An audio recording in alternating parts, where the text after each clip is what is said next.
All right, so we are back at the shop.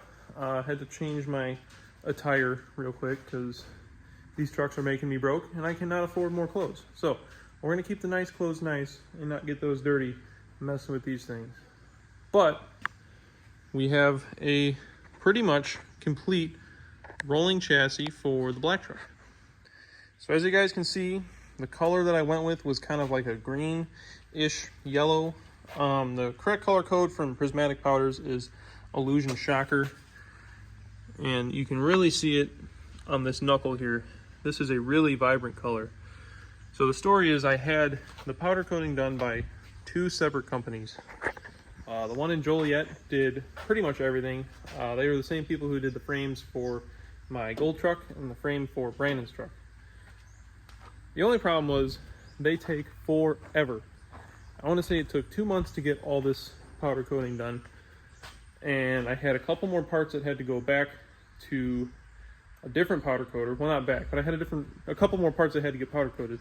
And that was the upper control arms being one of them. And you can definitely tell that there is an issue with this powder coat. The truck has been sitting outside for a little bit, and the sun has faded the powder coating on these upper control arms. So these are gonna have to get sent back, and I don't know what the difference is between these two finishes, but they look the same when they were fresh. And obviously the stuff that was done by CPC in Joliet has held up much better than the stuff that was done from the other powder coating company. It's nothing to really be upset about, but I also haven't contacted them yet to see if they would fix it for free, because let's put it this way. All the parts I got done from CPC, although it took them quite some time, it is done really nicely. They did really quality work. I had one issue with a part chipping, but other than that, they have really good coverage on their parts. It all looks the same, and it's held up to the sun. The thing is, with the new powder coating place, I took them a lot less parts, and it cost me more to get those parts done as compared to CPC.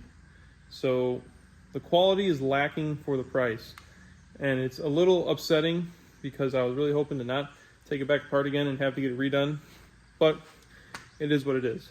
The good part is, though, I still have to take the rear axle. So I do still have to take one more trip, or I might have to take a couple more trips, but definitely one more trip, because as you can see, the axle is still exactly what it looked like when the black truck was stock. So the whole purpose of me doing this whole chassis thing was to get the chassis, for the most part, assembled before I took the black truck apart. So the reason the axle is still not done is because that was the only thing left on the black truck chassis that had to go underneath this truck to make it roll. Everything else was a whole different truck. As for now, the cab is just kind of chilling on the frame. It's not bolted in, so you can see up here, there's no bolts in the cab mounts. But the frame, I don't really know how I feel about it. I tried to do some filler work on the rails, but as you can see, you can still see a lot of pitting, and it almost looks like orange peely, and I'm not super content with that. I would honestly like to get a different frame for this truck because there's a lot of work done and a lot of powder. To many, it probably wouldn't be a big deal to have some pitting on the frame, but I don't know.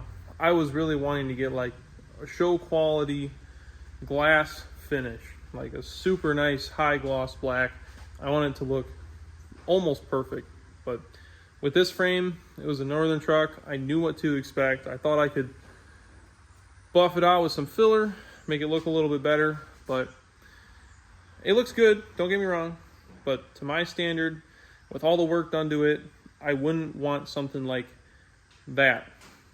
So besides the frame, we have the fuel tank up in here. As you can see, the cross members are all bolted in. We got some nice grade 8 bolts. Pretty much everything that was sanded off, or not sanded off, grinded off, all the rivets and stuff have been replaced with some grade 8 bolts. Even in the back here for the cross members. I'm doing a gooseneck or fifth wheel rail system in the bed of the truck. Brandon actually had a really nice fifth wheel rail from a part out that he did. So got that off of him. And then I have a nice Kurt, I want to say it's a class 5 hitch. So I'll be able to actually use this truck to tow and possibly tow heavy, which would be fine with me. Brand new bumper. If you can guess where this is from, it would be Amazon. So we're gonna see how well this thing holds up. Initially I had a black one, a paint match black one, because I wanted to paint to the truck color. I wanted it to be gloss black, but these things showed up. So I wanted to offset a little bit with chrome bumpers. I was gonna do a roll pan as well, but again, decided on doing a chrome rear bumper. So this is also from Amazon. I don't know how awesome these are gonna hold up. I've never bought bumpers off Amazon. So if you have, let me know how it goes. But as you can see, like, there's already some flash rust in there. The biggest thing is I just don't want flash rust popping up on the chrome plating on the outside. So for as much as this truck's gonna get driven in the wintertime, which is not at all, I think they'll last just fine. I probably wouldn't put it on a truck that's gonna be worked in the winter or something that sees a lot of weathering.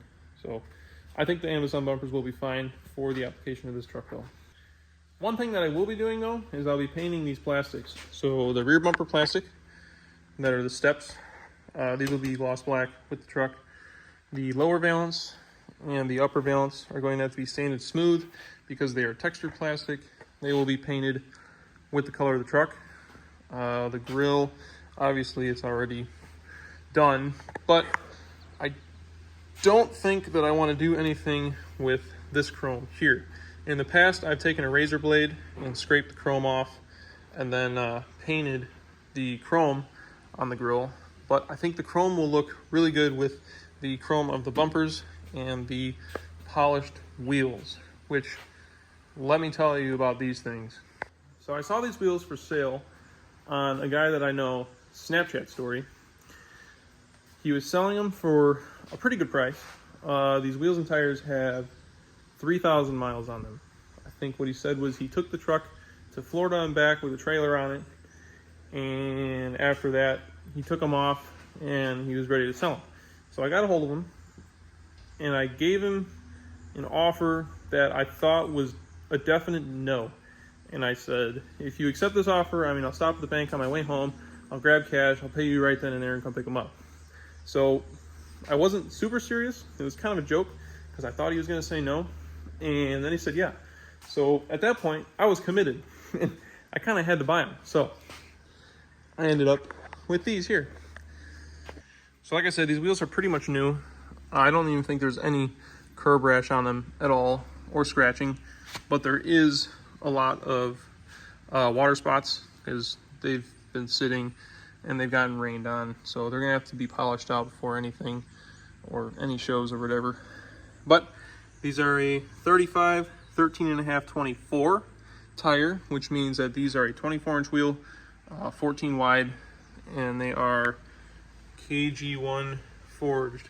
So same brand that my dad has on his white OBS. I really like these style of wheels, the slanted spokes. I'm not too crazy on a bunch of design and, trying to keep it clean and simple. So these ones will definitely do it for me. So to touch up on pretty much everything else on the chassis, that is, we got the lift pump mounted. This was the same lift pump that was in the white truck. It is a fast 290 gallon per hour. And then we have one thing that I'm missing still are the brakes. So I got to get new rotors and calipers. The wheel hubs or the wheel bearings were brand new, but like I said, it's been sitting outside, so you can see some surface rust on it. Not too big a deal. The Kryptonite front end kit. So this truck has an entire Kryptonite front end kit on it. The tie rods, the center link, which I had powder coated, and then the idler arm and bracket, as well as the pitman arm. So this truck should be pretty stout. Oh, and then I also took apart these Merchant Automotive motor mounts, pulled the bushings out, had them powder coated the same color as the rest of the powder coating. So yeah, there's a good amount of work into the truck already, and there's a lot of work that still has to be done. The wiring has also been reloomed. I did that, as you can see, as I do on all my trucks, the stainless steel brake line kit. The one thing that I do have to do still is swap out the module. So the one thing that stinks about these trucks is the 06, I guess, has a different module than the 04. So this module is out of a 2004. The wiring harness was off of my black truck, which was an 06, and these plugs are different. So I have the module off of my black truck, but these lines are already tight and everything's already in, so now I gotta go in reverse and take it back out. As you can see, the tank has a sump on it. It's got a 5/8 feed and a 1/2 inch return line. So the other thing that I have to do is build or make fuel lines for this. So with the high-speed Exergy pump, I talked to the rep at Exergy, and they said the best thing you can do for that pump is to run a 5/8 feed and a 1/2 inch return line. So that is exactly what I will be doing. I'm going to be doing it in hard stainless line, not soft tubing. And I'll have to do all my own custom brackets and whatnot, because the stock fuel lines run through these brackets here, or these holes here in those plastic clips. So I'll have to make something up for that.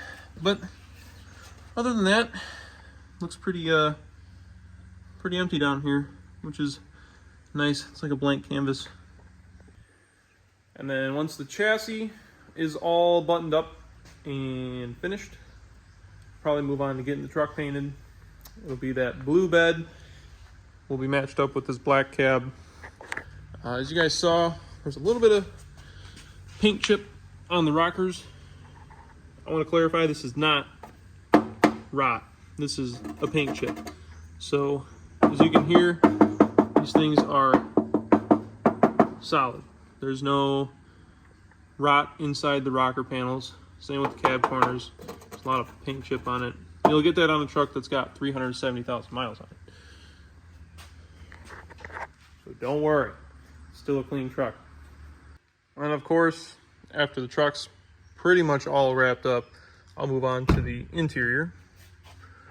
So we'll be doing a new headliner, probably new upholsteries for the seat. I want to do a different color rather than tan, or at least this light tan. I like the darker tan, kind of like the newer High Countries, but I'm not sure exactly if that's what I want to do. We have the clear headlights that were on the truck. These are still pretty much brand new. The bumper brackets are down here. The hubcaps for the wheels. And the nice part about those Amazon bumpers is you can buy them with the bracket kits. So I think they also come with the plate harnesses for the rear. Other than that, we have some more powder coated stuff. These are like the battery trays and whatnot, which will be bolted to the firewall. There's the other ABS module, some of the computers and stuff that was taken off. They're just sitting on the floor because it's dry in the cab and goes with the truck, so might as well just keep it in the truck at that point. The firewall is going to be a little bit of a pain to paint. As you can see, where the battery exploded on this battery tray, prior to my ownership, it really crusted up the firewall here. So I don't know if this is going to be savable, as in like making it nice and smooth like this stuff, but it's definitely going to be getting repainted. And then same with like down here and whatnot. That's going to need a little bit of attention, but nothing too crazy. Other than that, I mean, everything else is pretty straightforward.